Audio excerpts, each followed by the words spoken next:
지혜롭고 현명하고 겸손하고 또 헌신할 줄 아는 네, 건강한 학생이라고 들었습니다. 맞죠? 네, 이런 분위기인데 네, 그렇게 믿고 있습니다. 여러분들이 이런 5가지의 덕목을 갖춘 여러분들이 또 세상을 이롭게 하기 위해서 또 여러분과 함께 하고 있는데 오늘 이 시간이 또 한 단계 레벨업 될 수 있는 그런 시간이 되었으면 좋겠습니다. 자, 그러면 우리 먼저 행사 시작에 앞서서도 소개를 해주셨지만 우리 행사를 주최해 주시고 또 한모습 문학관을 잘 이끌어주고 계시는 우리 김호기 관장님을 무대로 모셔서 잠시 이야기 듣고 시작하겠습니다. 여러분 박수로 맞이해 주세요.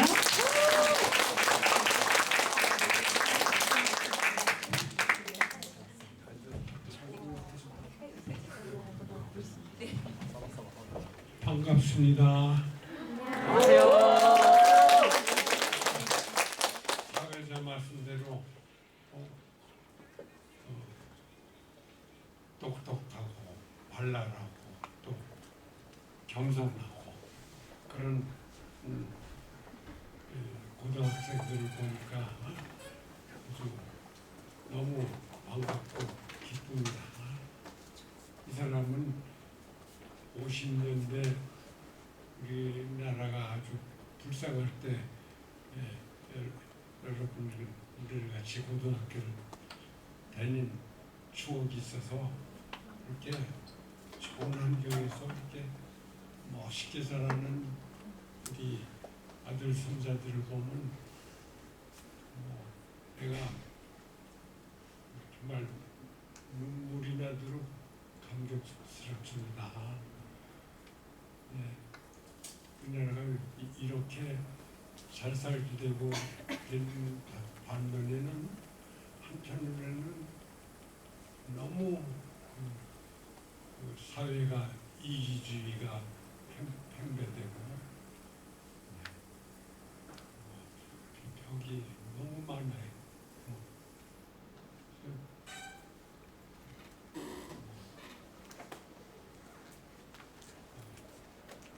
학교의 벽, 나이의 벽, 지식의 벽, 너무 많아요. 네. 사람이 왜 사나 이런 거를 얘기할 필요 없어. 네. 지금 우리가 이렇게 잘 살지만 정말 옛날보다 행복하게 사느냐 하는 해답을 하기 전에 싸우기만 해. 그러지 않는 나라를 만들기 위해서 우리 문학관이 작은 노력의 일환이에요. 이런 모임을 하는 것이. 요새 소설 같은 거 안 읽잖아. 근데 이런 게 너무 아쉬워서 우리가 오늘 발표실 백민섭 작가는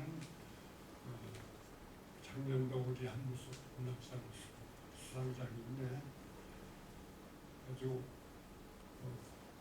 우리나라 문단을 이끌어가는 아주 중요한 작가예요. 그래서 오시기 어려우니까 잘 들으시고 나는 늙어서 그런지 롯데호텔에서 외계인이 와서 삥을 싸고 다니는데 그래도 나한텐 이쁜 마누라가 이쁘다고 알려주는 감격스러워 끝나는 날이 나는 좀 이해가 어려운데 여러분들은 현대를 사는 사람은 앞으로 그 4차 산업사에서 사는 데는 뭘 많이 아는가 보다 어떻게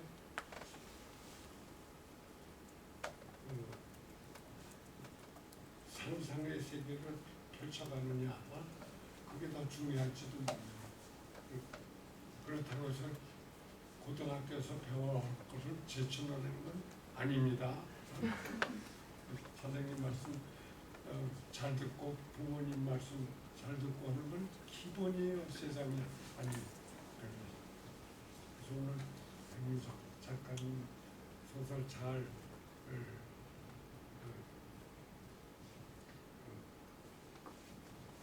즐기는 것이 여러분들이 앞으로 우리 한무숙 문학관도 찾아올 계기가 되길 바라요.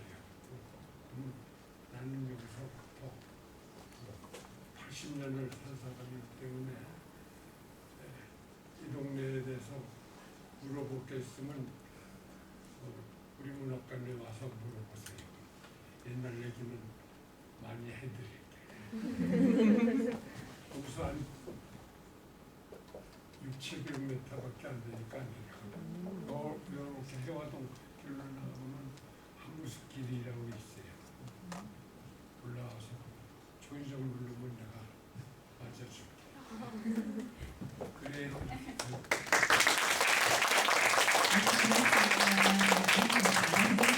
들으셔주셨습니다. 네, 정말 어려운 시절을 또 살아오셨고 살아내신 우리 김옥희 관장님께서 좋은 말씀 해주셨는데요. 여러 가지 벽이 있겠지만 그 벽을 넘어서 또 세상을 이롭게 할 수 있는 우리 후 세대들이 있으니까요. 믿고 맡겨주시면 좋을 것 같습니다. 자, 그럼 이제 본격적으로 우리 여러분들과 함께 주인공이죠. 오늘의 주인공이신 한무숙 문학상 수상자이신 플라스틱맨으로 우리 수상하신 우리 백민석 작가님을 여러분 박수로 모시도록 하겠습니다.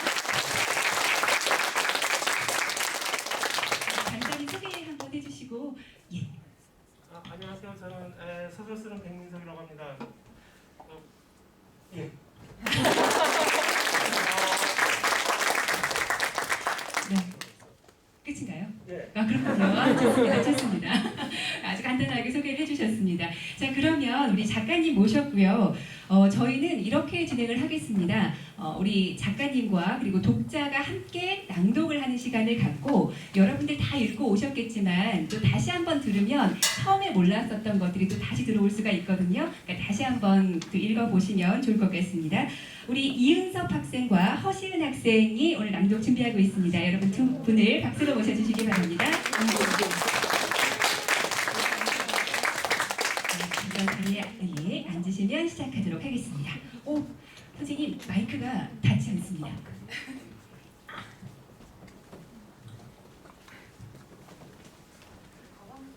그런가요? 이걸로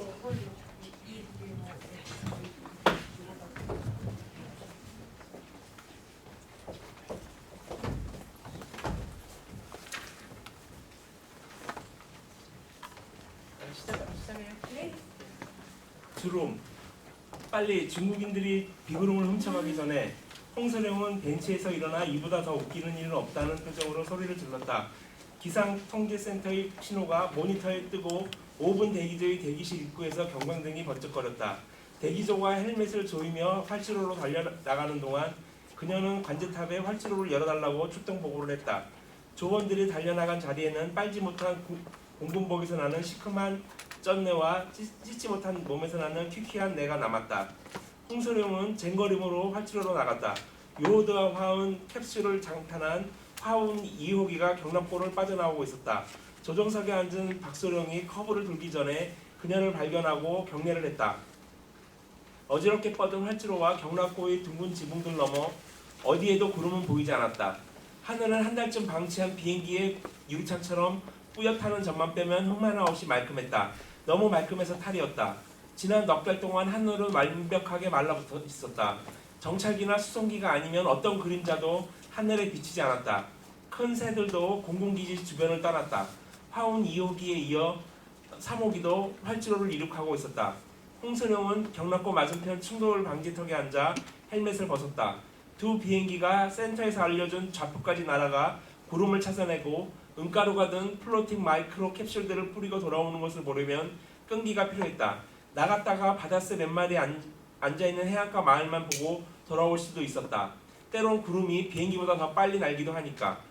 구름이 해안을 벗어나 바다로 접어들기 전에 낚아채 육상에서 비로 만들어야 했다. 기류를 타고 서해상으로 빠져나가면 임무는 실패한 것이다. 구름은 곧 중국 해안에 이를 것이고 그러면 우리 구름을 가지고 중국이 자기네 땅에 비를 뿌린다. 동해도 마찬가지였다. 구름을 놓쳐 동해를 건너게 하면 일본이 구름을 훔쳐갈 것이다. 그리고 위에선 불효령이 떨어지겠지. 그 생각을 하자 또 웃음이 나왔다. 동쪽의 일은 강릉기지 책임이었다. 작년까지 홍서룡은 화원 1호기를 몰았다. 운이 좋아 그녀는 5번 출동해 한 번은 비구름을 만들었다. 인공강우 임무를 맡고 첫 번째 비행에 나섰을 때 그녀는 지상에 온통 주름져 있는 것을 확인했다. 주름 보여? 홍서룡은 함께 출동한 이소룡에게 무선통신으로 물었다. 저게 다 사실이었네. 주름은 짧은 것도 있었고 긴 것도 있었다. 짧으면 몇 킬로미터에 그쳤고 길면 경기도의 한 도시를 다 가로지를 만큼 길었다. 음영이 짙고 깊은 것도 있었고 얕고 흐릿한 것도 단속적으로 끊어졌다 이어지는 것도 있었다. 만들어진 경위도 다 달랐다. 어떤 주름은 작년에 불어닥친 태풍이 만든 것이고 어떤 주름은 폭우의 토사가 쓸려 내려와 만들어졌다. 어떤 주름은 도심 재개발이 시작되었다 중단된 흔적이고 어떤 주름은 하천과 저수지가 말라붙은 자국이었다. 해안이 침식돼 새로 쌓는 방파제 공사 현장이기도 했고 씻겨 내려간 해안 마을의 폐허이기도 했다. 버려진 도로도 주름이 되었다. 주름들은 지도에 그려진 등고선의 실사판 같았다. 주름들 때문에 한국은 1000년은 더 늙고 초라해 보였다. 화운 2호기는 돌아왔다. 임무는 실패했다. 주름은 어때? 서산 간척지 쪽에 맥가닥이 더 생긴 것 같던데 좀 씻었으면 좋겠네. 홍서룡은 3호기를 기다렸다. 오후가 되어 햇빛이 약해지자 하늘은 더 지저분해 보였다. 활주로 서편에서 산모기가 나타났다. 뭔가 좀 이상했다. 앞머리가 평소보다 미세하게 얼마쯤 더 낮았다. 그녀는 무전기를 켜 관제탑을 불렀다. 조종사가 복통이랍니다. 관제사가 빠르게 중얼거렸다. 홍서룡은 산모기를 모는 박서룡이 2, 3년을 주기로 요로 결석에 걸려 응급실에 실려가곤 했다는 사실을 알고 있었다. 기절을 한 적도 있었다. 결석이 생길 만치 심장과 방광의 기능이 약하다면 물을 충분히 마셔줘야 하는데 군대에서 식수는 배급제였고 박서룡은 마음껏 물을 사 마실 만큼 부자도 아니었다. 주름투성이 세상에서 식수는 늘 귀하고 비쌌다. 퇴근하고 나면 500ml짜리 생수병 하나로 버틴다던데 곁에선 최중희가 말했다. 3호기는 곧장 홍서룡의 머리 위로 날아왔다. 최중희는 벽락골을 향해 뛰고 있었지만 그녀는 가만히 서서 부질없게도 헬멧을 들어 머리에 썼다. 라디오에서 수원 공군기지에서 있은 비행기 추락사고에 대한 소식이 나왔다. 항공유의 긴 화염이 주름 하나를 또 세상에 그어놓았다. 하지만 이런 소식은 이제 속보도 되지 못했다. 신호에 걸려 차가 멈춰서자 불황자가 도로로 뛰어들어와 손에 든 골판지를 펴보이며 차창을 두드렸다. 아내와 자식이 배를 곰고 있습니다. 김 원장은 골판지에 사인펜으로 성의없이 적은 사연을 소리내 읽었다. 아내의 자식도 있으면 나보다 부자네. 김 원장은 차창을 반쯤만 내리고 먹던 생수병과 5만원 한 장을 들어 건네주었다. 불황자는 얼른 지폐를 챙기고 물병을 낚아채 뚜껑을 열고 덕벌퍽벅 물을 들이켰다. 김 원장은 갓길에 차를 세우고 스크램블 교차로 건너편 녹색 빌딩을 바라봤다. 피켓 서너 개가 모여든 사람들 머리 위에서 흔들리고 있었다. 경찰차가 미끄러지듯 그 앞을 지나갔다. 사흘 전에 그는 자신의 병원에서 한 노인의 손에 목이 졸렸다. 진찰실까지 뛰어든 노인은 그가 자기 손자를 죽였고 민족의 적이라며 악을 써댔다. 김 원장은 임신 중절 수술을 하지 않았으면 산모도 위험했을 거라고 했다. 그래도 나았어야지.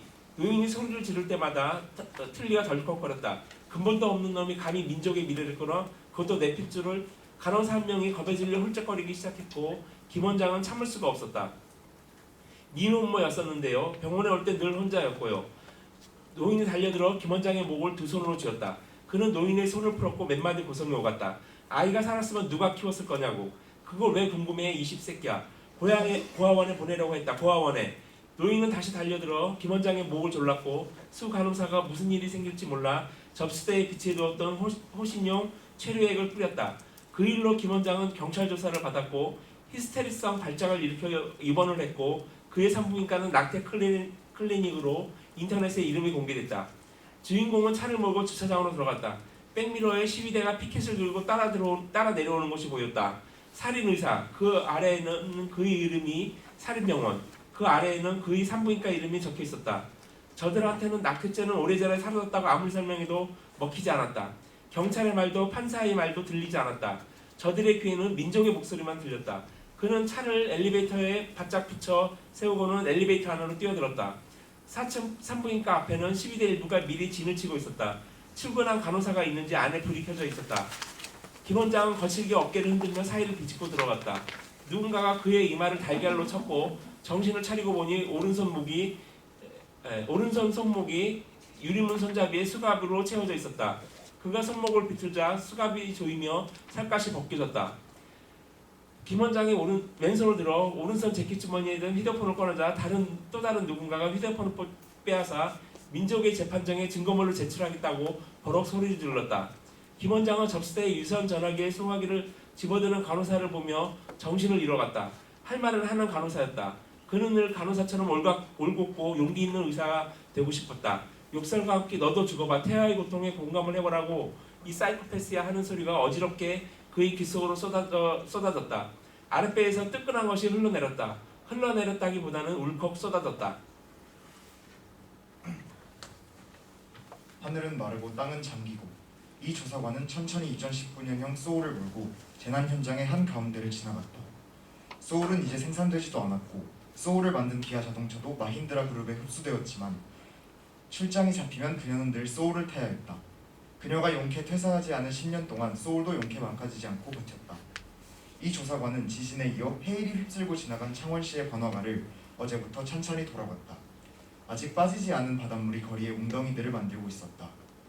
국밥집 주인은 서울에서 극우 민족주의자들이 낙태 클리닉을 습격했다고 전했다. 그의 얼굴엔 주름이 자글자글했다.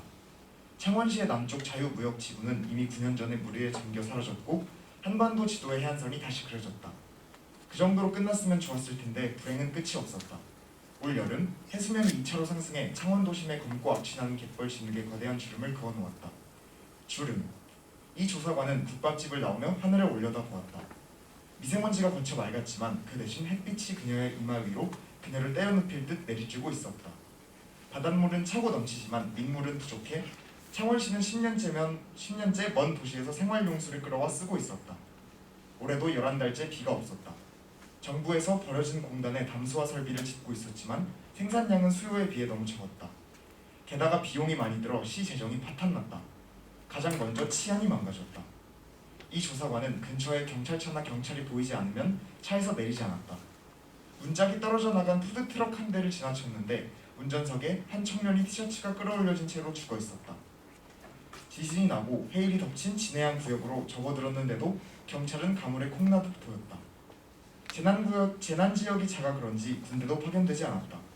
바쁘게 도로를 오가는 건 뒷좌석에 훔친 듯한 물건을 가득 싣고 있는 자동차들 뿐이었다. 이 조사관은 글러브 박스에서 호신용 산단봉과 스턴건을 꺼내 조수석에 놓았다. 그녀는 주변에 사람이 없을 때만 차를 멈추고 차창을 내려 보고서에 들어가 사진을 찍었다. 지진은 해수면이 상승하면서 해안지역 지하시설물들의 바닷물이 유입되면서 발생했다. 1차 상승 때 이미 많은 상하수도, 지하도, 지중 케이블 배관, 지하철 공사 현장, 빌딩 지하가 바닷물로 채워졌다. 그리고 대부분 방치되어 있었다. 그 바닷물의 압력이 지속적인 트리거가 되어 지하 깊은 곳에 웅크리고 있던 지진파를 지상으로 끌어내어 이번 지진을 일으킨 것이었다. 이 조사관은 진해양 안쪽으로 들어가면서 차체가 점점 가라앉고 있다고 느꼈다. 착각만은 아니었다. 어제 20cm쯤 진해양 일대가 주저앉았을 거란 보고서가 내려왔었다. 그녀는 걷는 속도로 차를 몰았다. 싱크홀이 적지 않았다. 늪처럼 변한 도로변 녹지에 볼보 승용차가 쑤셔 박혀 있었다. 도로를 가로막고 있는 소나타의 운전석에는 젊은 남성이 차창 밖으로 팔을 늘어뜨리고 있었다. 시거라이터에 눌린 자국 같은 구멍이 이마에 나 있었고 머리받침은 갈갈이 찢겨져 충진제와 핏덩이가 뒤엉켜 있었다. 그녀는 감히 내릴 생각을 할 수 없었다. 조금 더 가자 앰뷸런스에 실리고 있는 부상자들이 보였다. 진해안 구역의 반은 이미 바다가 되어 이 조사관은 차를 돌려야 했다. 해안선이 점점 뒤로 물러서고 있었고 머지않아 창원시청까지 바닷물에 둘러싸일지 몰랐다. 그녀는 반대편 구역으로 차를 몰았다. 이 조사관은 여객터미널 근처의 상가 앞을 지나가다 차를 세웠다. 외국 관광객들을 상대하는 고급 상가였고 면세점도 있었다. 그녀는 차에서 내려 백팩을 메고 오른손엔 3단봉을 점퍼 왼쪽 주머니에 스턴건을 넣고 상가로 들어섰다. 지키는 사람은 없었다. 전력이 끊겨 감시 카메라도 멈췄을 것이다. 사람들이 상가를 돌아다니며 물건을 쓸어 담고 있었다. 그녀도 러닝화가 필요했다. 남자친구에게 선물할 신사용 시계와 동전 지갑도 필요했다. 그리고 태블릿 PC. 이 조사관은 처음엔 좌우를 경계했지만 곧 조심성을 잃었다. 면세점을 털고 있는 모두가 경계심을 잃고 눈이 멀었다. 백팩이 묵직해졌을 때 그녀는 라퐁 선글라스를 발견했다. 인조 다이아몬드가 박히고 나비날개 장식이 달린 파리에서 건너온 수제 선글라스였다. 이 조사관은 3단봉을 뽑아 찰나의 차이로 라퐁 선글라스를 움켜쥔 도둑년을 두드려 패기 시작했다. 비명을 듣고 누군가가 달려왔다. 그녀는 스턴건을 꺼내 곧장 남자의 턱 아래 말랑한 부분을 찔렀다. 휘수는 수업 시간에 지도 교수에게 이렇게 말했다. 인류는 진짜 오만하지 않나요? 과학에 대한 맹심만 봐도 알 수 있잖아요. 인류는 수학이나 물리학의 법칙들이 미적분이나 양자역학 같은 법칙들이 외계에서도 똑같이 적용될 것이라고 믿잖아요. 하지만 교수님, 인류는 태양계는커녕 달 바깥쪽으로도 나가본 적이 없는데 만약 중력이 거꾸로 적용되는 행성이 태양계 너머에 있다면요? H2O의 혀끝이 닿기만 해도 죽어버리는 고등 생명체가 있다면요? 천국과 지옥이 실제로 창밖에 이웃을 펴고 있는 세계가 있다면요? 교수는 응답을 하려고 몇 번이나 입술을 달싹거렸지만 끼어들 찬스를 얻지 못했다. 17만 광년 떨어진 대마젤란 은하에 1년 만에 가려고 과학자들이 웜홀을 찾아서 시공간을 잘 접어 주름을 만들었다고 해봐요. 시공간의 주름을 통해 더 나은 세계를 찾는 일은 인류가 망한다면 반드시 해야 될 일이고 지금도 하고 있는지도 모를 일이죠. 휘스는 설명이 잘 안되자 노트 한 장을 뜯어 반으로 접어서는 몇 주 전에 교수 흉내를 내며 볼펜으로 구멍을 뚫었다. 그러고는 활짝 펼쳐 머리 위로 들어올렸다. 그런데 인류의 탐사선이 빠져나간 웜홀의 반대편에서는 인류가 찾아낸 천체 물리학의 법칙이 적용되지 않는다고 하면요? 이를테면 그쪽 우주에서는 공간이라는 것이 더 이상 아무 의미도 없고 존재하지 않는다고 하면요? 공간이란 것이 아예 있지도 않다면 웜홀을 통과한 탐사선은 어디에 도착할 수 있을까요? 아니, 도착이라 말할 수나 있나요? 그러면서 휘수는 즉흥적으로 구멍 뚫린 종이의 반쪽을 찢어 구겨버렸다. 이 반쪽 세계의 공간 아예 존재하지도 않는데 인류는 어디에 도착할 수 있나요? 그러게, 교수는 마침내 고개를 끄덕였다. 인류는 아직 웜홀이 뭔지도 정확히 몰라요. 위치도 모르고. 있을 거라고 열심히 가봤는데 거기가 아닐 수도 있겠지. 그런데 휘수군. 교수가 미소를 지었다. 이젠 때가 왔나 보군. 교수가 교재와 마커펜을 교탁에 내려놓고 창가로 한 발짝 다가갔다. 난 누가 내 머리를 댕강 잘라서 들고 가버렸으면 좋겠어. 교수의 안경이 강의실 창밖 먼 곳을 향해 반짝였다. 창밖에는 휘수가 말한 그 웜홀을 통과해 지구별에 도착한 것이 분명한 화장실 양변기 같은 것이 떠 있었다. 시공간의 주름 저쪽은 어떤지 몰라도 교수와 휘수가 사는 웜홀 이쪽은 공간이란 것이 분명히 존재하니까. 누가 내 머리 좀 잘라서 멀리, 존나 멀리 가지고 가버렸으면 좋겠어. 다신 못 찾게. 교수는 휘둥그레 커진 눈으로 학생들을 돌아보며 중얼거렸다. 저게 지금 외계인이지? 외계인의 우주선. 교수는 다시 창밖으로 고개를 돌렸다. 양변기 커버가 말이라도 걸려는 것처럼 달싹거렸다. 기다렸던 것이 왔어. 그런데 양변기라니 흥미로운데? 뭐랄까 인생이란 차력서 같은 것이었다. 남들이 보기엔 우와 고통스럽겠다. 진짜 아프겠다. 저걸 어떻게 견디지? 하지만 시용이 당사자는 고난과 고통에 너무나 익숙해서 아무렇지도 않거나 그저 사기술에 불과한 것이다. 80줄에 들어서 늙은 차력사는 요즘도 시어를 벌였다. 지방의 버스 터미널들을 돌며 터미널 근처에서 늘 구할 수 있는 공터를 빌려 무대를 꾸몄다. 순회 코스에는 서울의 탑골공원도 있었다. 이제는 차력소가 뭔지도 모르는 사람들이 많았지만 구경꾼과 호사가는 사라지지 않았다. 차력사는 한동안 자기가 늙은이가 되면 더 이상 구경꾼이 꼬이지 않게 될까 걱정도 했다. 하지만 결국 차력사가 늙는 동안 한국도 늙어버렸다. 한국은 늙은이들로 들끓는 나라가 됐다. 그래서 그는 요즘도 다음 쇼에 삼킬 대못을 만드느라 주말을 분주하게 보낼 수 있었다. 대못은 늘 같은 방식으로 만들었다. 인터넷 쇼핑몰에서 다크 초콜릿을 사서 인덕션 레인지에 중탕을 해 녹인 다음 30년 전에 주문 제작한 대못 주문에 붓고 식히기만 하면 되었다. 휴대용 가스버너만 가스레인지가 되고 다시 인덕션 레인지로 바뀌었을 뿐 심지어 중탕에 쓰는 밀크팬도 30년 전 것을 그대로 쓰고 있었다. 차력사는 대못을 쇼 한 번에 20개씩 삼켰다. 구경꾼들의 비명소리가 클 때면 그 2배를 삼키기도 했지만 그 밑으로는 절대로 내려가지 않았다. 리스크가 큰 쇼였다. 초콜릿을 매 쇼마다 삼키게 된 나머지 그는 만성 위험을 알았고 복부 비만을 벗어날 수가 없었다. 차력쇼는 무대랄 것도 없는 곳에서 손님이랄 것도 없는 사람들을 모아놓고 쇼라고 할 것도 없는 형식으로 진행됐다. 자기 쇼의 정체를 생각하면 차력사는 부끄러움에 얼굴이 붉어졌다. 흙바닥에 부직포를 깔아놓으면 그게 무대였다. 쇼를 하며 생약이나 호랑이 연꽃 따위를 팔지만 돈을 내고 사가는 손님은 거의 없었다. 차라리 저녁값을 던져달라고 하면 더 많은 동전이 쏟아졌다.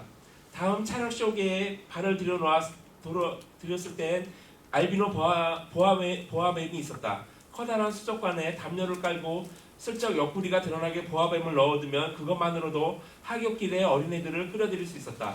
처음엔 조수도 둘이나 부렸다. 하나는 차력사가 대못을 삼키거나 쇠사슬을 풀고 탈출하거나 입에서 불을 뿜을 때 보조를 했다. 그 조수는 술을 너무 많이 마셔 환갑이 지나자마자 젊은 나이에 죽어버렸다. 다른 조수는 그의 삼촌이었는데 늙은이처럼 차려입고 지팡이를 짚고 구경꾼들 사이에 섞여있다가 그가 허리병 환자를 찾으면 나오는 역할이었다. 비틀비틀 엉기적 삼촌이 무대로 나오면 차력사는 허리 가운데 툭 붉어진 디스크를 손가락으로 눌러 도로 들어가게 했다. 효과음이 중요했다. 단전에 힘을 주고 폐에서 피를 끌어올리는 심정으로 입천장이 혀를 튀겨 뚝 소리를 냈다. 그러면 삼촌이 허리를 쭉 펴고 일어나 지팡이를 던져버렸다. 마이크에 에코도 넣었다. 그런 삼촌도 7순이 지난 어느 날 급성 심장염으로 죽어버렸다. 이제 차력사는 뱀도 조수도 없이 혼자 트럭을 몰고 다니며 쇼를 벌였다. 난 안 죽어. 차력사는 서글프게 죽어버렸다. 원하지도 않았는데 어느 날 불사신이 된 거야. 불사신을 연기하는 것이 차력사의 일이었다. 하지만 막상 불사신처럼 80이 되어도 죽지 않자 죽기를 고대했다. 늙은 혀에는 초콜릿도 더는 달콤하지 않았고 틀니는 덜컥거렸다.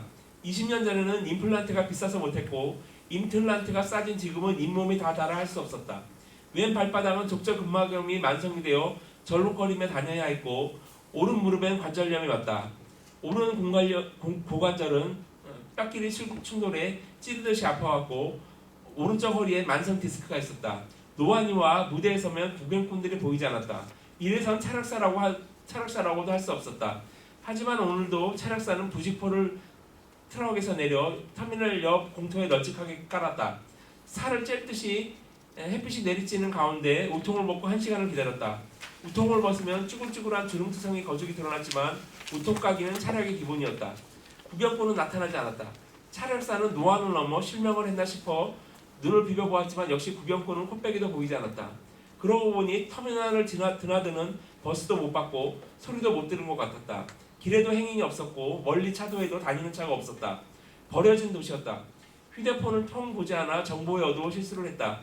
대전에는 외계인이 나타났다고 하더만 차력사는 대전 하늘에 나타난 외계인의 심정이 갑자기 이해되었다. 말로만 듣던 버려진 도시에 도착한 심정 같았을 것이다. 인구가 줄어들어 어느 선 이하가 되면 정부에서 일부러 소개와 이주를 유도했다. 주로 서해안을 따라 많은 도시들이 백업 데이터만 남겨놓고 지도에서 지워졌다. 지워진 도시들의 공백이 지도의 거대한 벨트, 하얀색 주름이 되어 그어졌다. 황 작가는 자기 눈이 다시 밝아질 일은 없을 것이라는 사실을 받아들였다. 브루클린 안구 곰팡이에 감염되었다고 의사가 최종적으로 알려왔을 때에도 그녀는 저항하지 않았다. 발버둥을 쳤어도 결과는 달라지지 않았을 것이다. 병원에서 의사가 지켜보는 가운데 그녀는 격리 조치를 당했고 남편도 직장에서 불려와 검사를 받았다. 황 작가는 아주 어렸을 때 미국 뉴욕의 브루클린의 초등학교에서 머릿니가 들끓는다는 외신을 읽은 사실을 기억해냈다. 그녀는 세종시에도 없는 머릿니가 어떻게 그 잘 사는 미국의 초등학교에 있다는 것인지 이해하기 힘들었다. 아빠는 트럼프가 무역전쟁에서 이긴 덕에 미국의 가장 가난한 흑인이 아빠가 일하는 연구소의 팀장님보다 더 잘 살게 되었다고는 부러워하곤 했다. 그녀는 실은 아빠의 부러움도 잘 이해가 안 됐다. 하지만 이제 이해 못할 것은 없었다. 한 나라의 부가 아무리 대단해도 힘있고 돈 있는 사람들이 부를 분배할 의지가 없고 복지 정책이 부실하면 가난은 재앙이 된다. 뉴욕 브루클린 지역의 열악한 주거 환경이 변종 박테리아의 배양실이 됐다. 변종 박테리아는 공기나 접촉을 통해 인간의 눈에 들어가 수정체를 감싸고 있는 안방수라는 액체를 오염시킨다. 안방수를 자양분 삼아 성장한 박테리아가 수가 늘어나면 안구를 둘러싼 근육의 섬유질을 녹이고 안구의 유리체까지 썩게 한다. 차차 눈을 움직일 수 없게 되고 눈은 함몰되어 눈구멍 속으로 사라진다. 뉴욕 브루클린에서 처음 발생했고 눈의 흰자가 민트색 곰팡이가 핀 것처럼 변한다고 해서 브루클린 안구 곰팡이라는 이름이 붙었다. 미국 정부는 처음엔 아프리카 난민 탓을 했다. 미국의 대표 도시가 그런 신종 전염병의 고향이 됐다는 사실을 인정할 수가 없었던 것이다. 에볼라 바이러스나 에이즈가 미국 대륙에 퍼졌을 때도 그들은 그렇게 남 탓을 했다. 하지만 미국은 트럼프의 보수 정권 이후로 세계에서 아프리카 난민을 가장 적게 받아들인 나라였고 모든 감염 경로가 뉴욕을 가리키고 있었다. JFK 공항은 폐쇄되었다. 박테리아의 고향이 어디든 일단 감염되면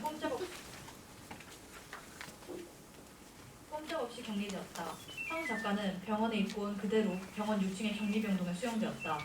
전에는 폐결의 환자들이 주로 입원해왔던 병동이었다. 내가 자기는 다시 볼 일이 없을 것 같아.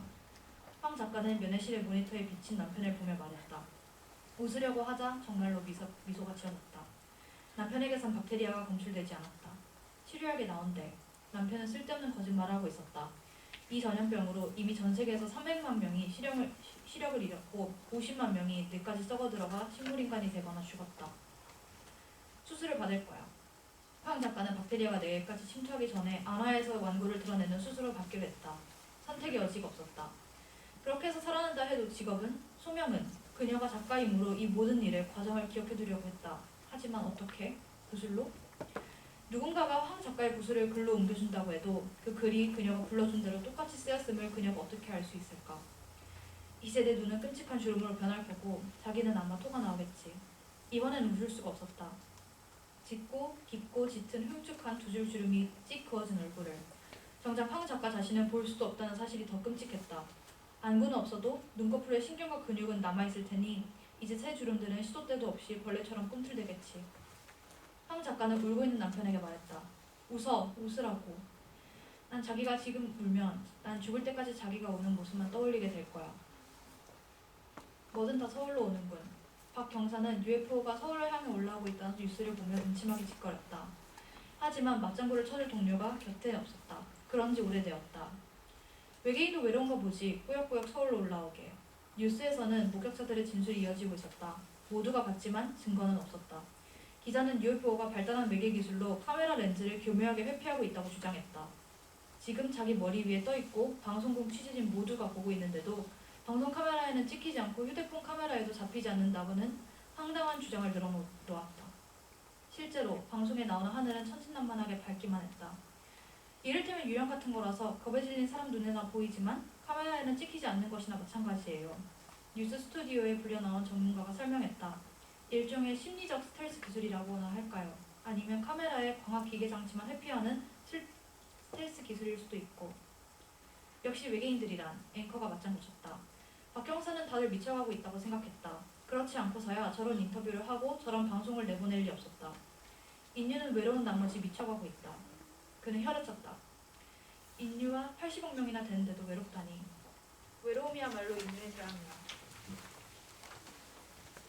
인류는 외롭다 못해 지난 한 세기 내내 끊임없이 외계의 생명체와 접촉을 시도해왔다. 인류라는 이웃의 수가 20여 명에서 80억 명으로 늘어나는 동안에 그나마 기후위기와 기아로 많이 죽어서 80억 명 선에 머무른 것이다.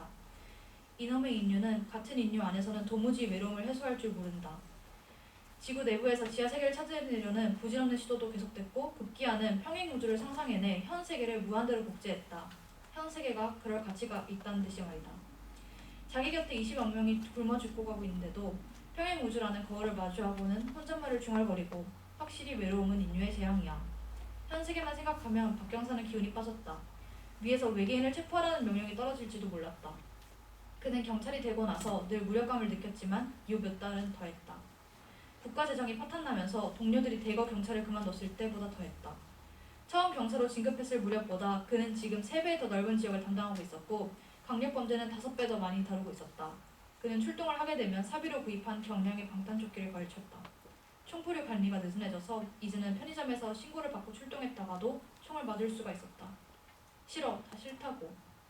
박 경사는 총을 맞는 것도 싫었고 해결할 수 없는 일에 매달려 무력감에 시달리는 것도 싫었다. 이를테면 총을 빼들어도 목마른 사람은 막을 수 없다. 굶주림보다 사람을 더 환장하게 하는 게 갈증이다. 눈에 흰자를 드러내고 마트에서 생수병을 훔쳐나가는 동남아시아 난민들을 누가 막을 수 있을까?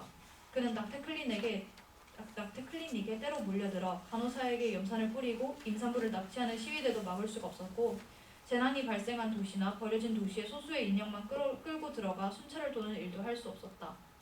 그러다 발가벗겨지고 쫓겨난 순찰대원들이 매년 나왔다. 지난달에는 충남 태안에서 차력사와 대낮에 실랑이를 벌이다 쇠사슬에 목이 졸려 사망한 순경이 있었다. 순경이 체력사보다 50살이나 어렸다. 버린 도시에서 혼자 순찰을 나갔다가 벌어진 일이었다.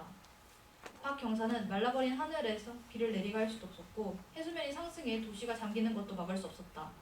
마이크로 크기로 축소된 수갑을 들고 다니며 브루클린 안구 곰팡이를 체포할 수도 없었다. 그가 막을 수 없는 일에는 외계인의 침공도 있었다. 그의 삶은 지금까지 UFO와의 진위와 무관했다. UFO가 있든 없든 사는데 아무 지장이 없었다. 하지만 이제는 경찰서 내에서 UFO 전담반을 꾸린다는 소문이 돌았다. 외계인에게 팔은 있대? 자괴감을 느끼며 박 경사는 혼잣말을 했다. 팔이 있어야 수갑이라도 채워서 끌고 올 거 아니야. 뉴스를 보니 외계인은 아직 경기 남부에 머물러 있는 모양이었다.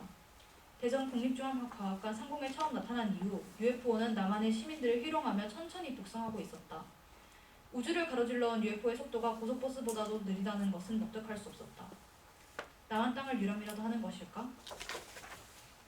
박 경사는 인생의 쓴맛을 제대로 보고 있다는 생각에 갑갑해져서 주차장으로 나왔다. 경찰답게 그의 이마에 진주름을 쭉쭉 펴주고 싶었지만 그는 자신의 외로움 하나도 어쩌지 못했다. 담배라도 피면 좋겠지만 10년 전에 월급이 깎이면서 담배를 끊었다. 네, 여기까지 하겠습니다. 저희가 지금 시간 관계상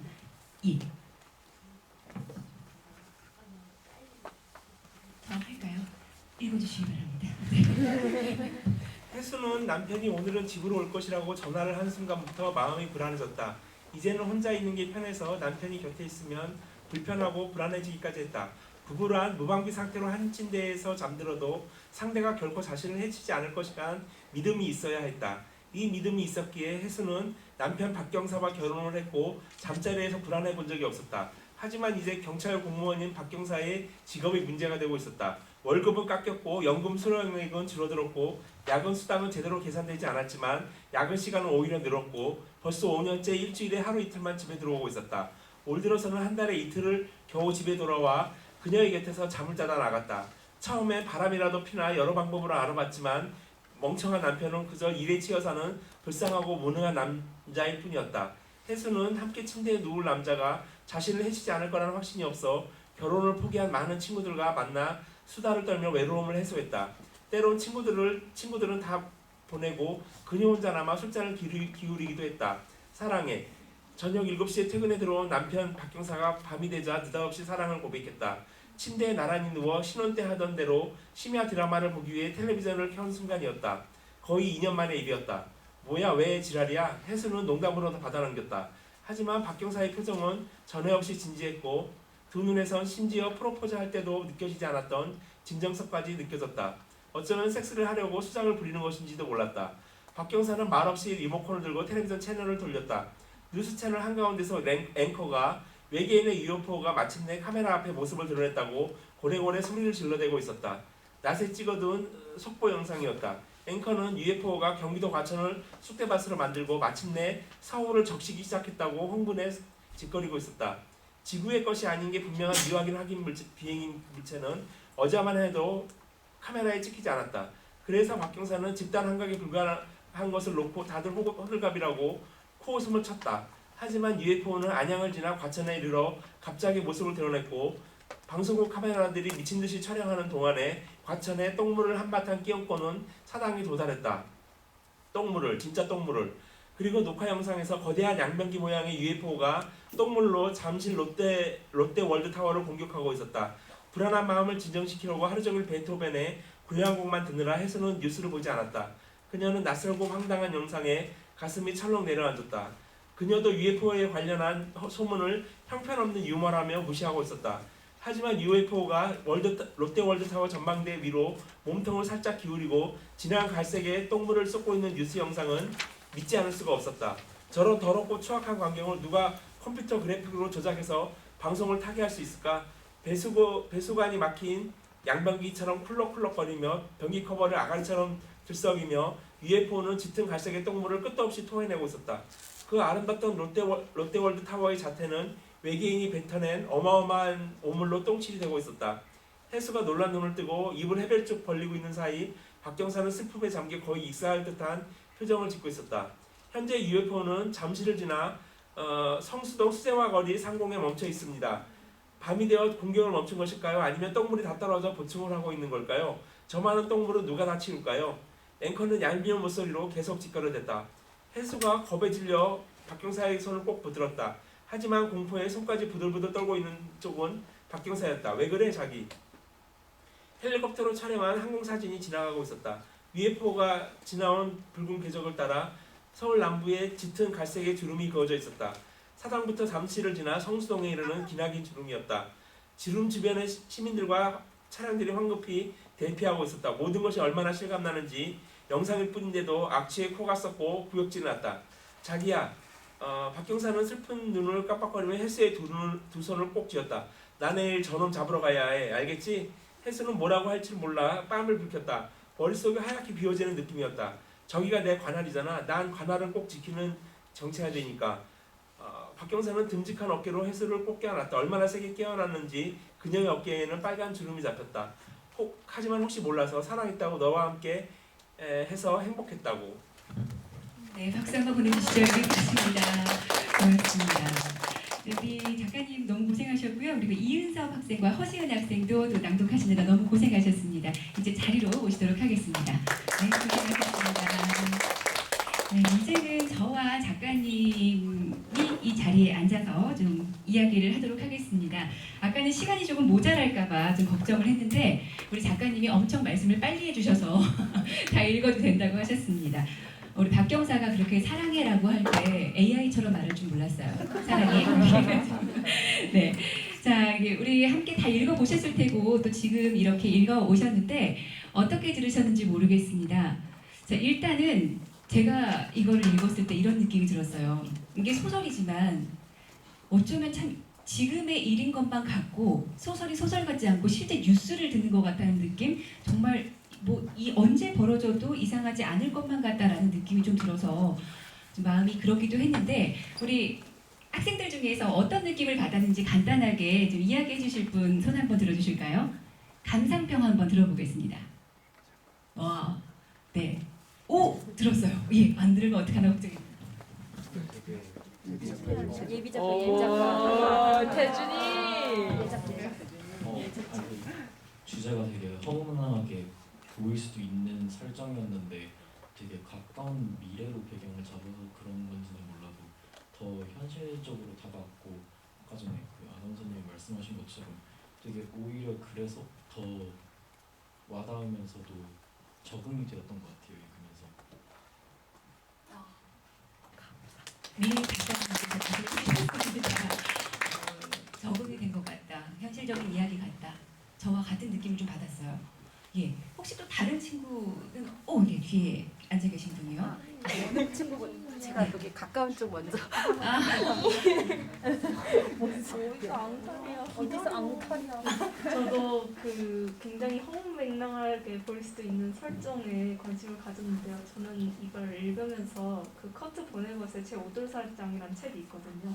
그 책이 줄거리가 약간 좀 정신이 좀 약간 정신에 문제가 있는 듯한 어떤 사람이 주인공으로 등장해서 굉장히 허무맹랑한 망상들이 일어나는 건지 아니면 현실인지 분간할 수가 없는 그런 전개가 펼쳐지는 그런 소설인데 거기서도 이제 전쟁 비판, 사회 비판을 하고 있어서 이 책도 이 대한민국이 고립되어가는 이런 사회와 그리고 노인 그 연령 문제 등등 여러 문제를 다루고 있다는 것이 인상 깊었어요. 어떻게 들으셨어요? 자기 감상 얘기하는데 뭐 제가 거기다가 네. 일이 있나요? 약간 무서운 작가님이시네요. 예, 또 한 분 우리 감상을 들어볼까요? 저는 처음에 그 구름을 가지고 와서 이제 헬리콥터를 봤더니 저기가 다 이제 구름이 져 있다. 가뭄이다 이런 얘기를 했을 때 실제로 그럴 수도 있겠는데라는 생각을 했었고 또 그거를 구름을 가져와서 그거를 인공 강우를 내리겠다고 하는 거 그리고 그 구름이 어떤 정치적인 분쟁의 요소로 사용되는 게 만약에 진짜 지금은 그 기후 재난이라고 얘기를 하는데 만약에 그 기후 재난이 실제 우리 미래에서 현실에 나타나게 되면 진짜 그럴 수도 있겠다라는 생각을 해서 약간 흔히 과몰입을 한다고 하죠. 초반에 살짝 과몰입을 하면서 읽었고 그 낙태 클리닉이라고 하는 얘기가 실제로 지금 뭐 SNS나 이런 데서 일어나고 있는 뭐 누군가에게 누명을 씌운다든지 뭐 어떤 프레임을 씌운다든지 하는 그런 행위들이랑도 되게 연관이 되는 것 같다. 되게 현실에서 마주할 수 있는 요소 같다라고 해서 초반에 확 몰입을 할 수 있었던 것 같고, 사실 읽으면서 UFO가 경기 모양일 거라고는 생각을 한 번도 안 해봤는데 똥물 변기 이 얘기가 나오는 걸 보면서 약간 처음에는 그렇군 이랬지만 그래도 읽으면서 뭔가 그럴 수도 있겠다라는 생각을 해서 처음에는 살짝 양병기 UFO에 조금 거부감이 있었지만 읽으면서 그럴 수 있겠다 하면서 납득이 되는 것 같았어요. 너무 멋있습니다. 아니 뭐 네.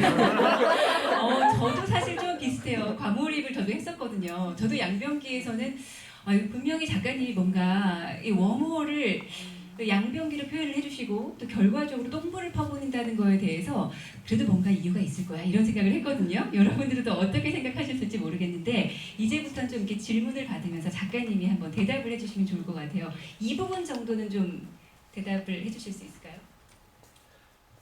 그 똥물 퍼붓는다는 거 그냥 제가 제 식대로 농담을 한 건데 여러분들이 받아들이기가 조금 역겨우셨나요?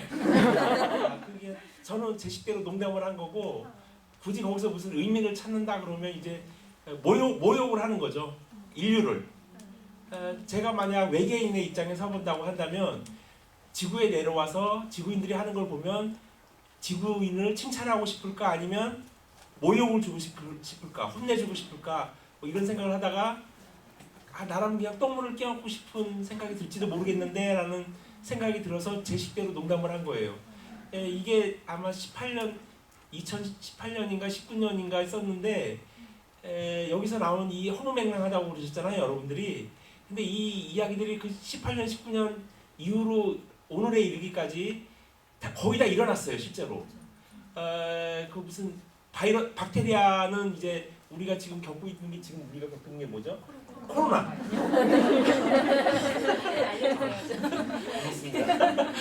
코로나가 일어났잖아요. 제가 그 코로나 일어나기 전에 이걸 썼는데 이거 쓰고 나니 코로나가 일어났더라고요. 그다음에 뭐 나태클리닉에서 이렇게 폭행 사건 일어나는 것도 우리나라는 아닌데 미국에서 그게 있었어요. 1, 2년 전에. 그리고 또 뭐가 있었지? 그다음에 뭐 인공강우는 실제로 지금 우리가 벌어지고 있는 그 일이고 언론에 그렇게 크게 화제가 되지는 않지만 구름을 가지고서 그 구름을 뺏고 빼앗는 이런 일들이 실제로 일어난다고 합니다.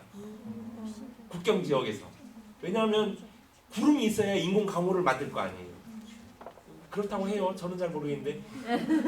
저야 뭐 과학자가 저는 공군 나왔어요. 수원에 있는 공군을 나왔기 때문에 여기에 조금 그 앞부분에 약간 자세하게 쓸 수가 있었어요. 제가 공부를 나왔기 때문에. 그래서 그리고 뭐 그다음에 이렇게 사람들이 재난에 당하면 재앙을 당하면 이렇게 무슨 창원 이야기처럼 무슨 홍수가 나가지고 도시가 물에 잠기면 이제 사람들이 다른 사람을 구하기 위해서 거기에 영웅적인 사람들도 나오겠지만 영웅적인 행동을 하는 사람도 나오겠지만 제가 알기로는 슬프게도 대부분의 사람들은 악한 행동을 하겠죠.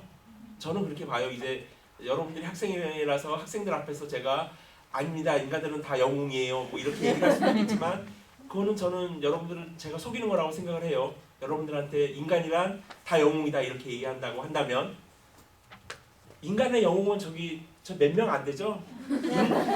전체 인류가 80억 명인데 이 학교에 인류의 영웅이라고 해서 이렇게 사진이 붙어있는 사람은 6명 정도입니다. 80억 명 중에서.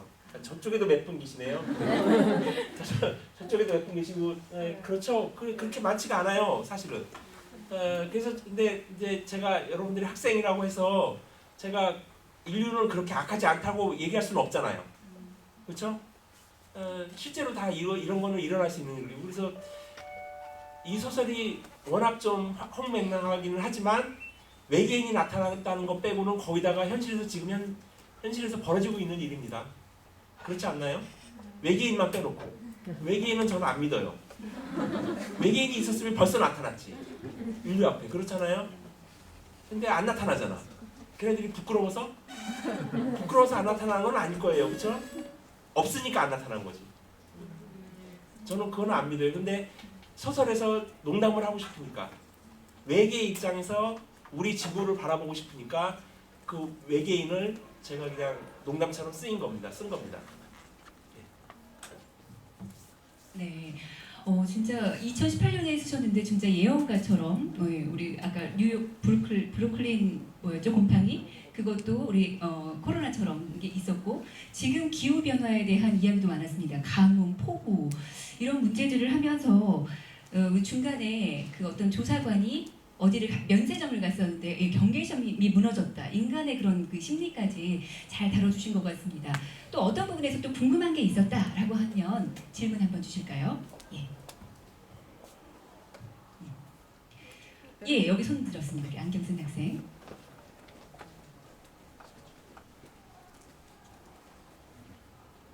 책을 읽으면서 개인적으로 궁금했던 게 박경사, 홍소랑 같이 등장인물 이름이 통째로 나오지 않고 직업이 이렇게 김원장 이렇게 나왔는데 혹시 이거는 약간 일반적인 사실이 이 시대에서 일어난 일반적인 사실임을 표현하기 위해서 의도하신 건지 궁금해요.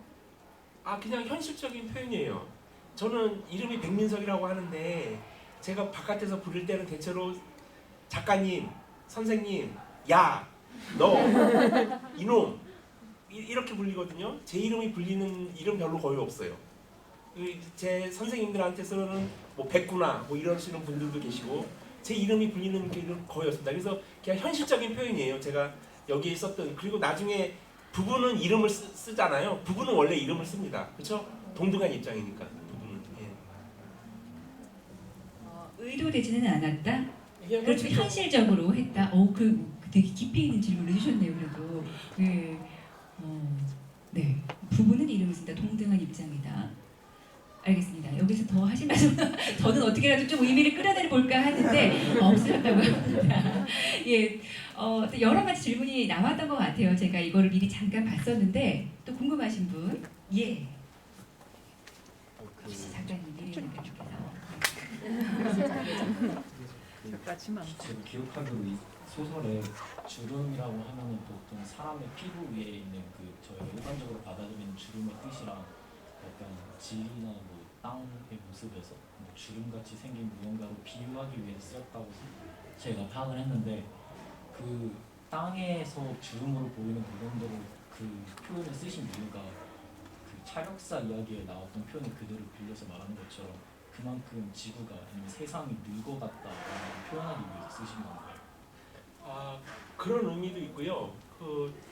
제가 주름을 쓴 이유는 세상이 점점 살기 어려워지고 기후가 점점 나빠지면서 근심 걱정이 쌓이잖아요. 그럼 여러분들이 이제 제 얼굴을 잘 보고 계시지만 제 얼굴에 주름이 있죠. 살면서 근심 걱정을 하도 많이 하다 보니까 주름이 막 생겨요. 제가 여러분들 이렇게 마주보고 있는데 여러분 얼굴에 주름이 하나도 없잖아요. 너무 예쁘죠? 그렇죠? 근데 이게 살다 보면 제 얼굴처럼 됩니다. 이거는 여러분들이 피할 수가 없어요. 여러분들이 이거 진짜 피할 수가 없어. 이 근심 걱정은 여러분들이 살면서 어떻게 피할 수가 없습니다. 그래서 그런 의미가 있어요. 그러니까 지구가 살면서 인류가 지구와 함께 나이 들면서 점점 더 이렇게 근심 걱정이 쌓여서 주름이 늘어난다. 뭐 대충 말하면 이런 얘기 같고 이제 기후에 대해서 이렇게 아직 뭐 물어보신 분이 없어서 이게 기후가 어떤 의미를 갖고 있냐면 제가 몇 년 전에 무슨 일본 영화를 봤어요. 1990년대에 나온 되게 유명한 일본 영화인데 갑자기 제목이 기억이 안 나요. 근데 거기에 되게 더운 날이야. 시간 배경이. 도쿄에 있는 굉장히 더운 날인데 주인공들이 막 땀을 막 흘려요. 땀을 막 흘리고 손수건으로 막 땀을 닦고 진짜 막 땀방울이 다 보이고 그러면서 야 더워 죽겠다 막 이래요. 근데 자막에 뭐라고 나왔냐면 26도 이렇게 나와요. 그게 1990년대 영화예요. 26도 때문에 사람이 더워 죽으려고 그래. 지금 우리가 도쿄가 지금 보통 몇 도인가요? 여름에 40도가 넘어가죠? 40도가 넘어가요. 저도 2년 전인가 3년 전에 도쿄 갔다가 숨 막혀서 죽는 줄 알았어요. 더워서. 진짜로. 추석 때 갔는데 가만히 서 있었는데 추석인데도 그냥 땀이 나요. 얼마나 습하고 더운지.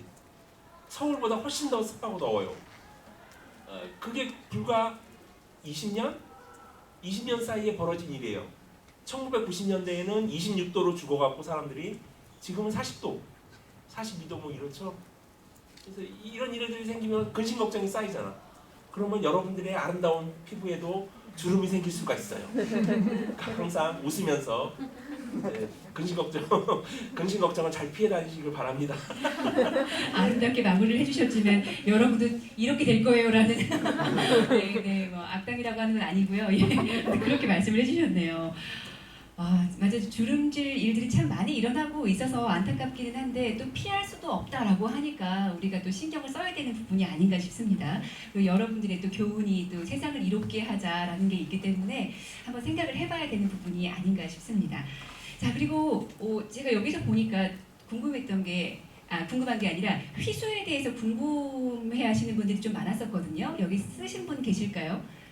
왜 선생님의 교수님이 머리를 이렇게 딩강 잘라버렸으면 좋겠다. 이거에 대해서 질문하신 분이 계셨었는데 혹시 여기 계세요? 네, 있을 텐데 손을 안 드시는군요.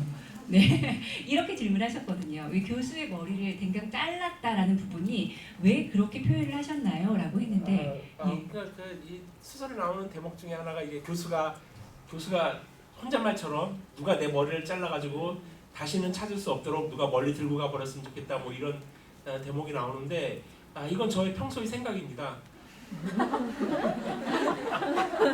저는 괴로울 때마다 괴로운 일이 상당히 많아요. 여러분들은 지금 이렇게 표정들을 보니까 다들 너무 밝고 아름다워요. 그런데 살다가 보면 나이 들고 뭐 이런저런 일을 겪다 보면 저처럼 얼굴에 주름이 늘어날 정도로 그렇게 근심 걱정이 많고 그렇게 근심 걱정이 쌓이다 보면 어느 순간에는 누가 내 머리를 잘라서 멀리 들고 가버렸으면 좋겠어요. 내가 내 머리를 자를 수는 없잖아. 그거 아프잖아. 아프고 잘 못 자를 거잖아. 그렇죠? 그렇기 때문에 누가 나 말고 누가 대신에 안 아프게 내 머리를 잘라서 다시는 못 찾을 대로 들고 가버렸으면 좋겠다는 생각을 가끔 해요. 사실은 어저께도 했어.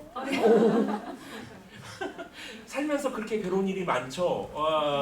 괴로운 일이 여러분도 많죠. 저도 여러분 때 굉장히 괴로웠던 기억이 나요. 그렇죠, 여러분들. 근데 주름은 안 생기잖아. 아직. 주름이 중요한. 주름은 없지만 우리 친구들도 굉장히 힘들 것 같아요. 공부하느라 많이 힘드시죠? 그렇죠. 네, 그럴 것 같아요. 그런데 여기도 들어오기도 쉽지 않다면서요. 어마어마한 분들과 우리 함께하고 있어요. 저희 들어올 수 없는 곳인데. 저는 못 들어오고요. 그렇죠. 주름진 사람은 못 들어오는 서울국제고등학교 여러분과 함께하고 있습니다. 자, 그렇다면 또 질문이 여기 안경쓴 학생. 네. 자유롭게 편안하게 여기 계십니다. 여기 중간에 한번 했으니까. 어디서 안 박경사 관련된 부분에서 생겼던 질문이 전 읽다 보니까 박경사가 물론 나쁜 사람인 것 같진 않은데 무력감에 시달린다는 표현이 많이 있었고 그렇게까지 이렇게 인류애가 사라지는 현장 속에서 정의를 지키고 있는 인물이라는 느낌은 안 들었는데 갑자기 마지막에 외계인에 나타나는 장면에서 아내에게 외계인을 잡으러 가야 한다면서 공포에 떨면서도 그렇게 뭐랄까 좀 정의감이 느껴지는 소명을 지키는 듯한 말을 한 게 조금 박경사의 캐릭터에 무슨 변화가 생긴 건지 아니면 원래 이랬던 사람인 건지 왜 나선 건지에 대한 질문이 생겼어요. 제가 생각하기에는 박경사가 그렇게 행동을 하는 거는 인간의 본질적인 성질 같아요. 자기 일은 해야 된다는 그런 아주 일반적인 책임감?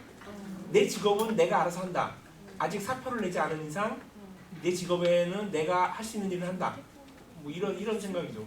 저도 마찬가지고 예. 누구나 다 자기 직업에 대한 책임감은 있잖아요.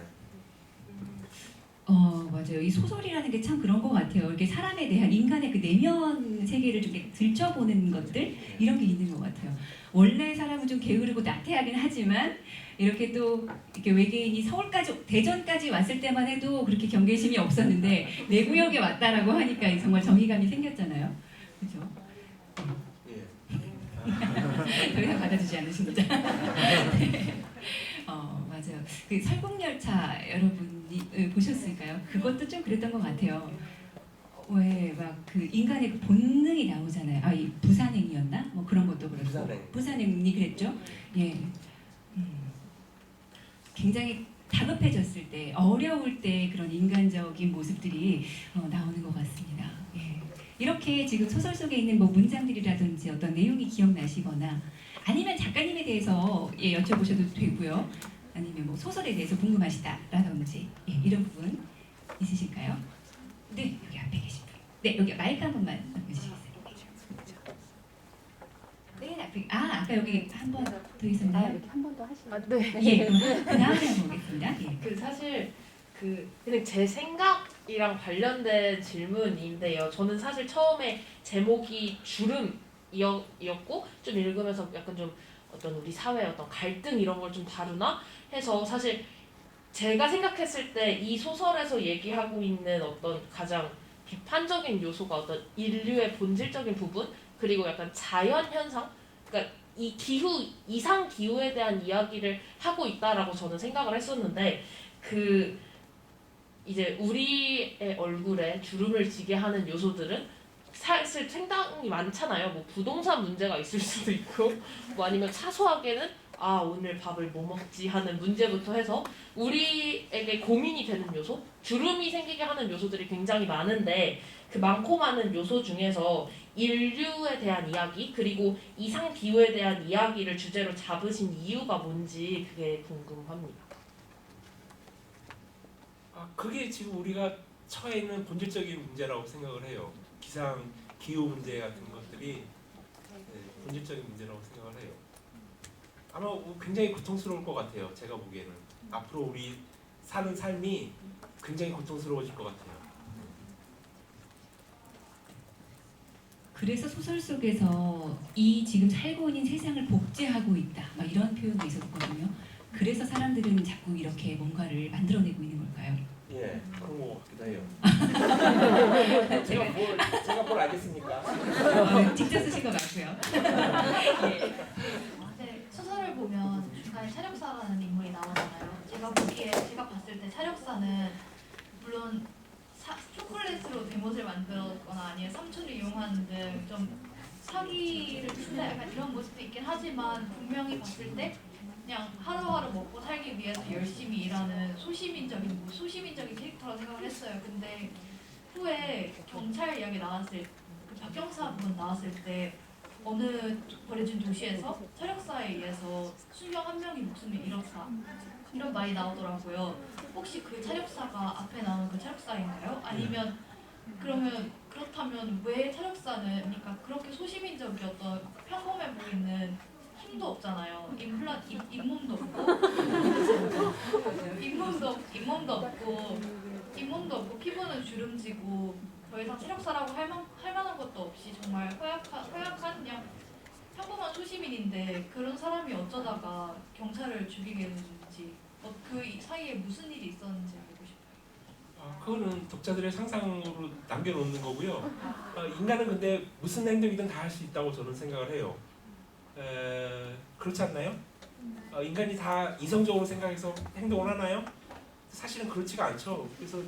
그래서 인간이 왜 이성적으로 행동하지 않는가를 탐구하는 학문까지 생겨났죠. 그게 뭔가요? 인간이 이성적으로 행동하지 않기 때문에 만들어진 학문. 정신분석학. 정신분석학은 인간이 왜 머릿속으로 생각하는 대로 움직이지 않는가?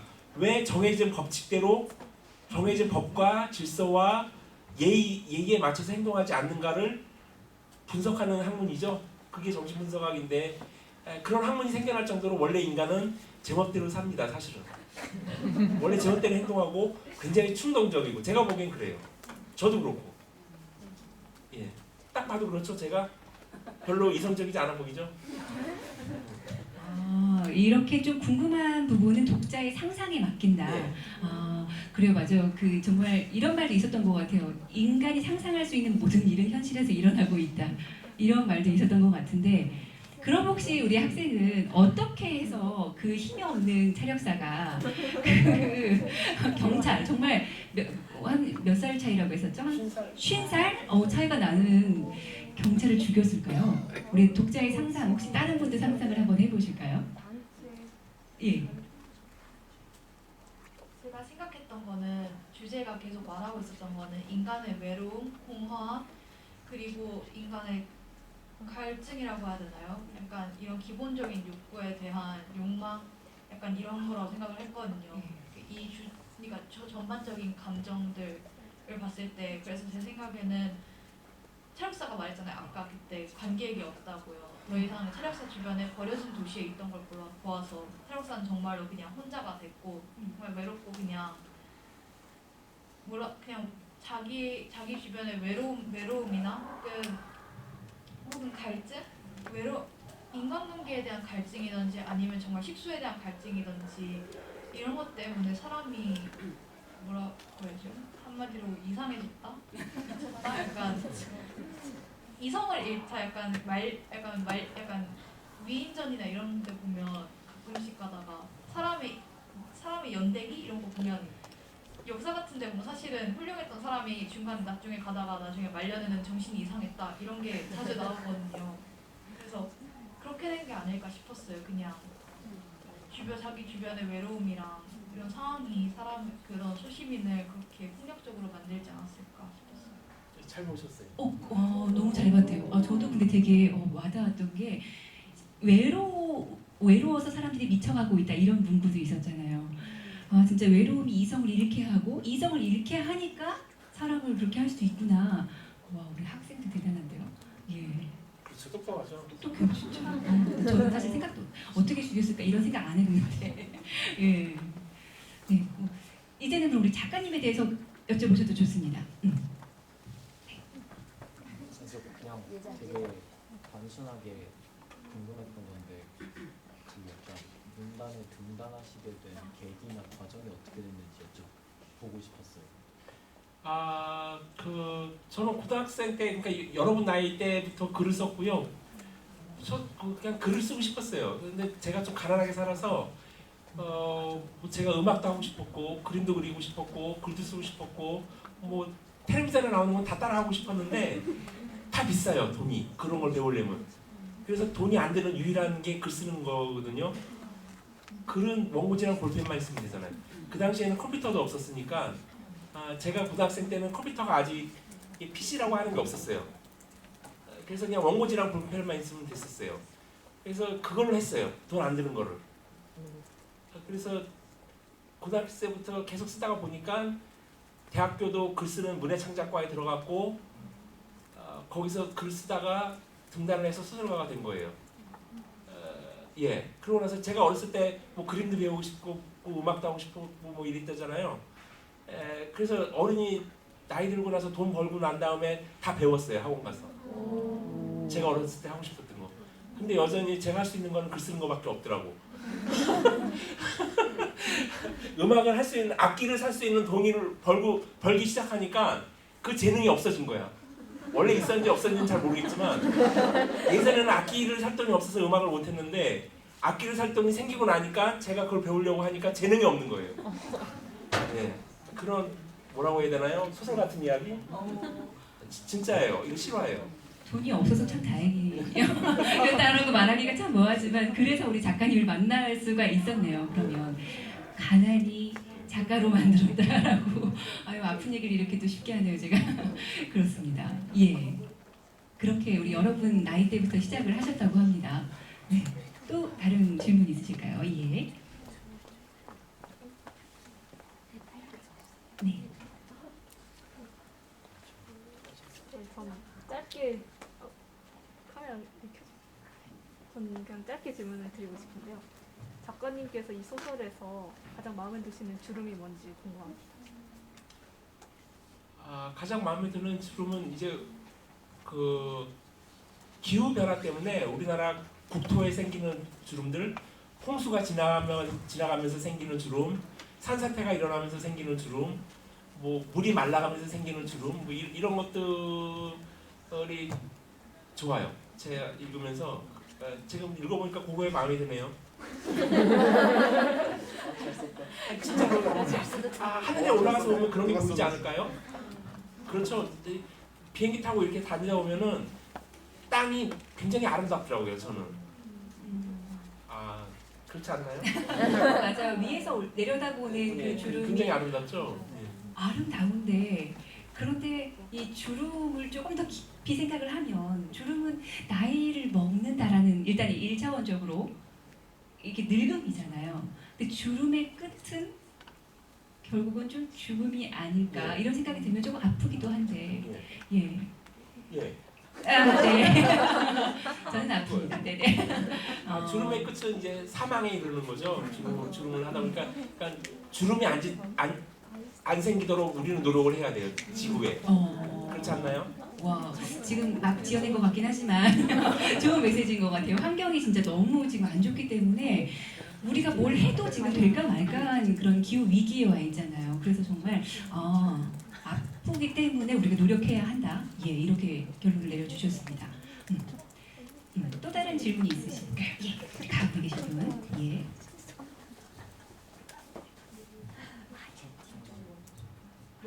아, 예.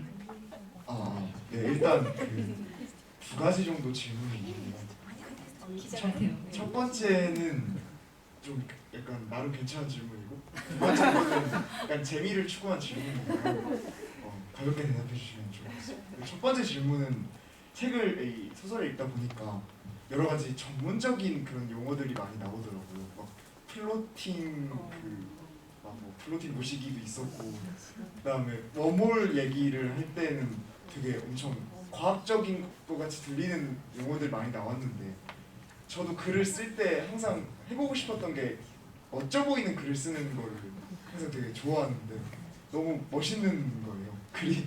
그래서 이런 용어를 소설 쓰시는 과정에서 어떻게 자료를 수집하고 이러시는 것도 궁금했고 두 번째 좀 그냥 그런 질문은 제 질문이기도 한데 여러 친구들의 의견을 모은 거라는 걸 먼저 말씀드리고 혹시 MBTI가 어떻게 되는지 한번 여쭤보고 싶습니다. 그 용어 전문 용어 같은 경우에는 저는 책을 통해서 책을 그냥 굉장히 좀 다양하게 읽으려고 노력을 해요. 여러 가지 방면의 것을. 그래서 책을 통해서 얻은 것도 있고 제가 당장 급한 거는 인터넷을 검색을 해요. 그러면 인터넷에 이제 여러분들도 잘 아시겠지만 쓰레기 같은 정보들도 많잖아요. 그런데 이제 어느 정도 이렇게 그 경험이 쌓이다 보면 쓰레기를 걸러낼 수 있는 그런 눈이 생기더라고요, 보니까. 그래서 일단 그런 쓰레기 같은 건 버리고 이제 사람들한테 좀 먹힐 만한 것들을 취합을 해서 소설에 쓰기도 하고 책을 통해서 그런 정보를 얻으면 뭐가 좋냐면 체계를 잡을 수가 있어요. 체계 시스템, 그러니까 사고의 시스템이 잡혀요. 그런 이점이 있더라고요. 그다음에 제 MBTI는 잘 몰라요. 안 해봤어요. 저희 나이는 그런 거 잘 안 해요. 저는 이제 그 정신분석학에 대한 책을 많이 읽었는데 거기에는 MBTI를 안 하고 이렇게 뭐 항문기, 구순기 뭐 이런 식으로 나누잖아요. 저는 이미 너무 늙었기 때문에 그런 구분들이 별로 의미가 없는 나이가 됐어요. 그래서 항문기, 사람은 정신분석학에서는 항문기, 구순기 또 뭐 해가지고 한 5가지가 있어요. MBTI처럼. 근데 이제 어느 정도 나이가 이렇게 늙으면은 그런 것들이 다 의미가 없어질 정도로 뭐라고 해야 되나요? 사람이 달아져요. 닳고 주름이 많이 생겨. 그래서 여러분들도 이제 MBTI를 해보시면은 자기께 딱 눈에 들어와요? 한 가지만 포함이 돼요? 네. 그래요? 아주 젊은 거야. 아직 풍화작용을 덜 받은 거지. 근데 이제 살면서 풍화작용을 많이 받으면 그런 경계들이 다 허물어집니다. 그래서 아마 MBTI를 해보면 아마 여러 가지가 나올걸? 6가지가. 저는 사실 딸 때문에 한번 해보긴 했는데 저는 다 중간이더라고요. 이것도 나고 저것도 나라. 풍화작용을 많이 받아가지고 저도 예. 그리고 멋져 보이는 글을 쓰기 위해서는 인터넷을 활용하라고 하셨습니다. 예. 그리고 아까 우리 손 들었다가 이쪽이셨나요? 예.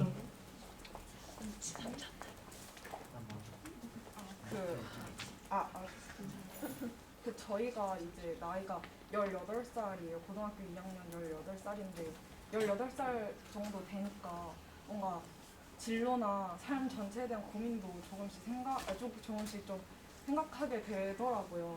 그래서 혹시 작가님이 여태까지 인생을 살아오시면서 뭔가 터득한 교훈 같은 것 중에 혹시 10대의 끝자락에 서 있는 저희에게 해주고 싶은 좀 인생 조언 같은 게 있으시면 해주시면 감사할 것 같습니다. 제가 할 수 있는 말은 하나밖에 없어요. 그냥 하고 싶은 거 하세요. 그냥 하고 싶은 거 하세요. 예. 난 내가 하고 싶은 말은 그거밖에 없어요. 이제 그 글 쓰는 저는 글 쓰는 걸 가르치기도 해요. 저는 선생이기도 한데 이제 저한테 와서 소설 쓰는 방법을 배우는 친구들한테 제가 항상 해주는 얘기가 있어요. 유행을 따라가지 말고 네가 쓰고 싶은 거 써라. 그런 말을 해요. 유행을 따라가는 사람들이 참 많아요. 이렇게 글을 써가지고 갖고 와봐라 이러면 소설 쓰겠다고 찾아와서 저한테 원고를 갖고 와서 보면 그 당시에 유행하는 소설들이 있잖아요. 뭐 SF 소설, 뭐 아니면 동성애 소설, 뭐 여러 가지 로맨스 소설 뭐 이런 게 많잖아요. 근데 그걸 따라가는 친구들이 있어요. 그러면 저는 그냥 그 친구들한테 이렇게 얘기합니다. 지금 유행하는 걸 따라가지 말고 그냥 네가 쓰고 싶은 게 뭔지 네가 쓰고 싶은 거 써라 그렇게 얘기를 해요. 해줄 수 있는 말도 똑같습니다. 하고 싶은 거 하면서 사세요. 뭐 인생 뭐 있어? 예. 인생 뭐 있어? 이걸 하고 싶은 걸 하라. 나중에 후회하지 마시고 나이 들어서 후회하지 마시고 하고 싶은 거 하면서. 와, 이게 되게 멋진 말인데 되게 힘든 말이잖아요. 그렇죠? 예, 하고 싶은 거 하라. 생각을 저도 하고 싶은 거를 하고 있거든요. 저도. 예, 근데 포기하지 않는 게 참 중요한 것 같네요. 그렇죠? 그 하고 싶은 거를 하면서 살려고 그러면은 많이 싸우게 되죠. 주변 사람들하고. 그렇죠. 예. 근데 싸울 용기가 있어야지. 용기를 이제. 맞습니다. 네. 그래요. 이제 벌써 시간이 저희가 준비된 시간이 이제 거의 남지 않았습니다. 예. 이제 마지막으로 우리 한 분만. 예. 거의 그럼 마무리 질문 같은 느낌이 되겠네요. 예. 혹시 나는 꼭 해야 되겠다라고 하시는 분 있으시면 예. 제가 이 소설 전체를 읽으면 생각했던 건데 이 소설에서는 인류의 외로움이 사람을 뭐라고 해야지 안 좋은 방향으로 변화시켜요. 근데 어떻게 보면 제가 생각을 해봐도 삶에서 항상 생각을 해봐도 제 자체를 들여다봐도 그 따스한 온기 하나 있잖아요. 그 감정적인 그 따스한 온기 한 줌, 고작 그 한 줌짜리가 뭐라고 사람을 정말 미치게 해요. 약간 사람을 바꿔요.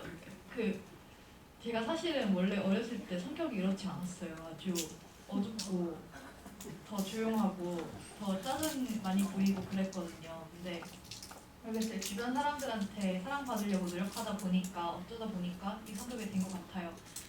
그러니까 어떻게 보면 제 원래 성격으로부터 저는 부식된 거일 수도 있고 아니면 원래 성격에서 좀 조각된 거일 수도 있겠죠. 그러면 외로움을 대하는 방법에 있어서 두 가지 방향이 있을 수가 있는데 그게 발전이 될 수도 있고 아니면 소설에 나온 것처럼 인간이 부식이 될 수도 있는 거잖아요. 그러면 작가님께서는 우리가 이 외로움이 부식이 아니라 발전이 되려면 인류가 앞으로 어떻게 해야 된다 생각을 하시나요? 약간 너무 모호한 질문이긴 한데 긍정적 그 외로움에서 뭔가 긍정적인 걸 생산해낼 수 있을 정도가 돼야 될 것 같아요. 그러니까 일단 왜 유명한 철학자들이 있잖아요. 그 사람들 보면 다 외로웠던 사람들이 있는데 그 사람들이 외로웠던 시간에 뭘 했을까요? 철학을 했잖아요. 그런데 그 사람들이 했던 철학이 나중에 남아서 인류의 역사에 보탬이 됐잖아요. 그런 방식으로 이제 좀 긍정적인 방향으로 끌고 나갈 수 있죠. 일단 외로우면 시간이 많으니까 그 시간을 뭔가 긍정적인 걸 생산해내는 쪽으로 하면 좋겠죠, 그렇죠? 별로 공감이 안 돼요, 내 얘기가? 다른 걸 물어보나요? 그게 아니라 그 인류가 아니요 맞는 것 같아요. 세대장하고 있어요. 그 외로움 때문에 괴로워하면 안 될 것 같아요. 그러면 방금 말씀하신 대로 사람이 부식되잖아요. 외로움 때문에 괴로워하면 그게 사람을 부식시킨다고. 그 외로움이. 그러지 않게끔 노력을 해야죠. 어떤 다른 방향을 찾아야 되지 않나 그런 생각을 하네요. 외로움을 그냥 놓아버리면 부식이 될 것만 같은데 이걸 놓치지 않기 위해서 뭔가를 해야 한다? 우리가 노력해야 한다 결국은 또 그런 걸까요? 그렇게 외로움에서 뭔가 긍정적인 걸 생산해서 그렇죠. 예.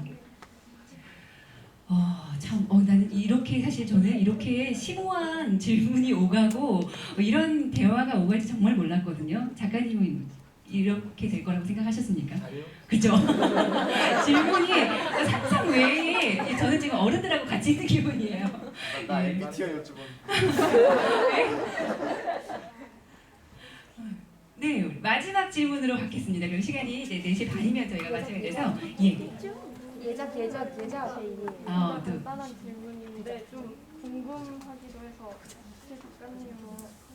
작가님이 글을 쓰시는 이유가 있으신지 아니면 무슨 목적이 있으셔서 쓰는 건지 아니면 단지 뭐 글을 쓰는 게 재밌어서 쓰는 건지 그냥 이유가 궁금해요.